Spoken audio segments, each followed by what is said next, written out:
மெல்லினம் தமிழ் தொலைக்காட்சி நேயர்களுக்கு வணக்கம். இன்னைக்கு பாத்தீங்கன்னா நம்ம படம் எப்படி இருக்கு அப்படிங்கிற சப்ஜெக்ட்ல பைசன் படத்தோட ஒரு ட்ரைலர் மாதிரியான ஒரு விஷயத்தை நம்ம பார்க்க போறோம். இயக்குனர் மாரி செல்வராஜ் இதுவரைக்கும் 4 படங்களை ஹிட் கொடுத்திருக்காரு அப்படின்னு சொல்லலாம். பரியேறும் பெருமாள், கர்ணன், மாமன்னன், வாழை. இது வாழை ஒரு பயோபிக் மாதிரி இருந்தாலும் அதையும் அவர் என்ன செஞ்சாரு, கமர்ஷியலா கொடுத்திருக்காரு. இப்ப பைசன் அப்படிங்கிறது அவரோட 5வது படம். இந்த படம் எப்படி இருக்கும் அப்படின்னு சொல்லிட்டு எல்லாரோட எதிர்பார்ப்புகள் இருக்கு. ட்ரெய்லர் கூட வெளியாயிருந்துச்சு. ட்ரெய்லர் இன்னைக்கு வெளியாகும் போது அதுல என்ன இருக்கு அப்படின்னு கேட்டீங்கன்னா ஒரே ஆக்ஷன் பிளாக்கா தான் இருக்கு. அதாவது ஒரு கபடி பிளேயர் விளையாடலாமா விளையாட வேண்டாமான்னு யார் முடிவு பண்றா, கபடியில என்ன விதமான அரசியல் இருக்கு அப்படிங்கறத அவர் எடுத்திருக்காரு அப்படிங்கறத அந்த ட்ரெய்லரை பார்க்கும் போதே தெரியுது. அதுல ஒரு அரசியல்வாதி இருக்காரு, ரவுடி இருக்கிறாரு, கிராமத்து வெள்ளந்தியான அந்த கபடி பையன் இருக்கிறான் இப்படின்னு சொல்லிட்டு அந்த ட்ரெய்லர் அழகா இருக்குன்னு சொல்லலாம். துருவ பொறுத்த அளவுக்கு இது அவர் ஃபர்ஸ்ட் படம்னு சொல்லி அவரே சில நேரங்கள்ல சொல்லியிருந்தாலும் படத்தை பார்த்தாலும் அப்படிதான் தெரியுது. குறிப்பா கபடியில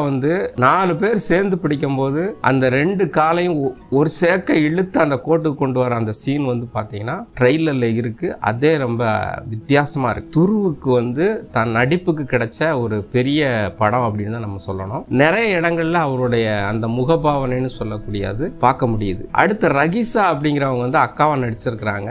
ஒரு கதாநாயகியா நடிச்சுட்டு அக்காவா நடிக்கும் போது அதோட இதே வேற மாதிரி தான் இருக்கு. பசுபதி இந்த படத்தோட பெரிய பிளஸ் பாயிண்ட் அப்படின்னா பசுபதியை சொல்லலாம். ஒரு அப்பாவா பல படங்கள்ல பண்ணிருப்பாரு. குறிப்பா அசுரன்ல எல்லாம் பாத்தீங்கன்னா வேற மாதிரியான லெவல்ல அவர் பண்ணிருப்பாரு. அதே ஒரு விஷயத்த இந்த இடத்த ஒரு 2-3 சீன் அழகா பண்ணிருக்கிற மாதிரி அந்த ட்ரெய்லர்ல இருக்கு. உண்மையிலே பசுபதி இந்த படத்துக்கு ஒரு பிளஸ் பாயிண்டா இருப்பாரு அப்படின்னு நம்ம சொல்லலாம். அனுபமா பரமேஸ்வரன் அவர் கதாநாயகி என்ன போர்ஷன் இருக்குன்னு சொல்லிட்டு நமக்கு தெரியும். அதுவும் மாரி செல்வராஜ் படத்துல கதாநாயகி என்ன போர்ஷனுங்கிறது உலகத்துக்கே தெரிஞ்ச விஷயம் தான். அதுக்கு அடுத்து பாத்தீங்கன்னா இந்த படத்தோட இயக்குனர்னு நம்ம சொல்லக்கூடிய மாரி தான். அவர் ஒரு கதை வச்சிருப்பாரு, அவர் ஒரு டெம்ப்ளேட் வச்சிருப்பாரு. அந்த டெம்ப்ளேட்டுக்குள்ள எல்லாத்தையும் தூக்கி இழுத்துட்டு வந்துருவாரு. இப்ப மனத்தி கணேசனை பத்தி தான் இந்த படம் அப்படின்னு சொல்லிட்டு எல்லாரும் நினைச்சிட்டு இருக்காங்க. ஆனா உண்மை அது இல்ல. ட்ரெய்லரை பார்த்தாலே தெரியுது மனத்தி கணேசனோட அந்த பயோபிக்கு இதுக்கு எந்த தொடர்பு இருக்கிற மாதிரி தெரியல. மனத்தி கணேசனோட இன்ஸ்பிரேஷனை வச்சு அவர் எடுத்திருக்கிறாரு அப்படின்னு நம்ம புரிஞ்சுக்கலாம். ஏன்னு கேட்டீங்கன்னா தென் மாவட்டத்துல கபடிக்குன்னு சொல்லிட்டு ஒரு பெரிய வாரே நடந்திருக்கு. அந்த வார் தான் இதுல எடுத்திருக்காரு ஒழிய மனத்தி கணேசன் படிச்சதோ இல்லது அவர் இந்த பேப்பர் மில்ஸ்க்காக தான் அவர் மிகப்பெரிய அளவுல விளையாடினார். அந்த கதையோ அர்ஜுனா அவார்டு ஒன்று வாங்கினார். அந்த அர்ஜுனா அவார்டு வாங்கும் போது அப்ப நான் திருநெல்வேலியில தான் இருக்கேன். கிட்டத்தட்ட பாத்தீங்கன்னா ரயில்வே ஸ்டேஷன்ல இருந்து அவர் ஊர் வரைக்கும் ஒரு அமைச்சருக்கு கூட, அதாவது முதலமைச்சருக்கு கூட அந்த அளவுக்கான ஒரு கார்கள் இருக்காது. அவ்வளவு காரு பயணிக்கக்கூடிய வகையில அந்த காலங்காத்தால அந்த சீன் பாத்தீங்கன்னா கல்லூரி மாணவர்களே அசரடிச்ச ஒரு சீன். நாங்கெல்லாம் பார்க்கும்போது அப்படியே வியந்து பார்த்தோம். அந்த சீன் எல்லாம் இதுல இருக்குமா? அவர் வெற்றி பெற்ற அந்த கபடி பிளேயருக்கு மட்டும் இல்ல, அந்த குறிப்பிட்ட சமுதாயத்துக்கு பெருமை தரக்கூடிய ஒரு விஷயம் அது. அந்த விஷயங்கள்லாம் இந்த படத்துல இருக்குமா அப்படின்னா அது ட்ரெய்லர்ல எந்த ஒரு இதுவும் இல்லை.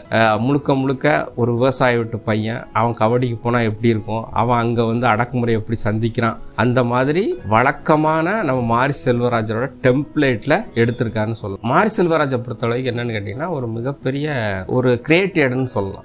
ஒரு படத்தை எப்படி கொடுத்தா மக்கள் ரசிப்பாங்க அப்படிங்கிறத தெரிஞ்சு வச்சிருக்காரு. அதுக்கு அடுத்த மாதிரி பாத்தீங்கன்னா அந்த அழுகிற சீனு, உணர்ச்சி வயப்படுற சீனு, எதிர்க்கிற சீனு, அப்புறம் அடிமட்டத்துல ஃபீல் பண்ற சீனு, இப்படின்னு சொல்லி சில டெம்ப்ளேட்ல அவர் என்ன செய்வார், படத்தை எடுத்து அது வெற்றியும் பெற்றுவார். ஆனா அவருக்கும் இந்த சமுதாயத்துக்கு மேல கருத்தியல்களை தான் யாருக்குமே புரிஞ்ச பாடு இல்லை. கர்ணன் படத்துல பாத்தீங்கன்னா மீனை வெட்டுற மாதிரி ஒரு சீன் வச்சிருப்பாரு. அதாவது தென் மாவட்டத்துல பாண்டியர்கள் அப்படின்னா எல்லா ஜாதியும் பாண்டியர்கள் தான். அப்படி பாண்டியர்களோட சின்னம் அப்படின்னு பாத்தீங்கன்னா மீன் தான். அப்போ மீனை அவர் வெட்டுற மாதிரி எடுத்திருப்பாரு. இது என்ன கருத்தியல்னு புரியல. அதே மாதிரி ஒரு சாமி சிலையை என்ன செய்ய, புத்தர் சிலை மாதிரி இருக்கும், அந்த தலையை எடுத்திருப்பாரு. இதுவும் என்ன கருத்தியல் அப்படிங்கிறது நம்ம புரியல. அடுத்து பாத்தீங்கன்னா இந்த படத்துலயும் பாத்தீங்கன்னா விவசாயிகள் மதிக்கக்கூடிய காளமாடு. இந்த காளமாடை தலை வெட்டுற மாதிரி தான் எல்லா சினிமா வச்சிருக்காரு. ட்ரெய்லர் கூட பாத்தீங்கன்னா முதல்ல தலை வெட்டி அந்த கேமரா முன்னாடி கிடக்கிற மாதிரி தான் சீனை வைக்கிறாரு. இதுவும் என்னன்னு புரியல. அதாவது தலை வெட்டப்படுற சீன் அப்படிங்கிறது என்ன கருத்தியல் அப்படின்னு புரியல. அது அவருக்கு மட்டும்தான் புரிஞ்ச ஒரு விஷயமானு தெரியல. இந்த மாதிரியான கருத்தியல்ல யாருக்கு என்ன லாபம் அப்படின்னு கிடையாது. ஆனா அவரை பொறுத்த அளவுக்கு முழுக்க முழுக்க ஒரு கமர்ஷியல் ரைட்டர் அண்ட் டைரக்டர், அதில் அவர் வெற்றி பெற்றார்னே நம்ம தைரியமாக சொல்லலாம். அதே நேரத்தில் பார்த்தீங்கன்னா படத்தோட இசை கே பிரசன்னா. இது வரைக்கும் அவர் சந்தோஷ் நாராயணன் அப்படியெல்லாம் போயிட்டு கே பிரசன்னாவை கொண்டு வந்திருக்காரு.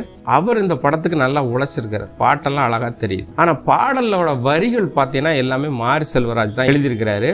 சாதாரண வரிகள் தான். நீங்கள் பிரமிக்க வகையில் எதுகை மோனை அல்லது இன்னும் சொல்லப்போனால் ரசனையான சொற்கள் அப்படின்லாம் ஒன்றுமே கிடையாது. சாதாரண வார்த்தைகளை போட்டு பின்னிருக்கிறாரு.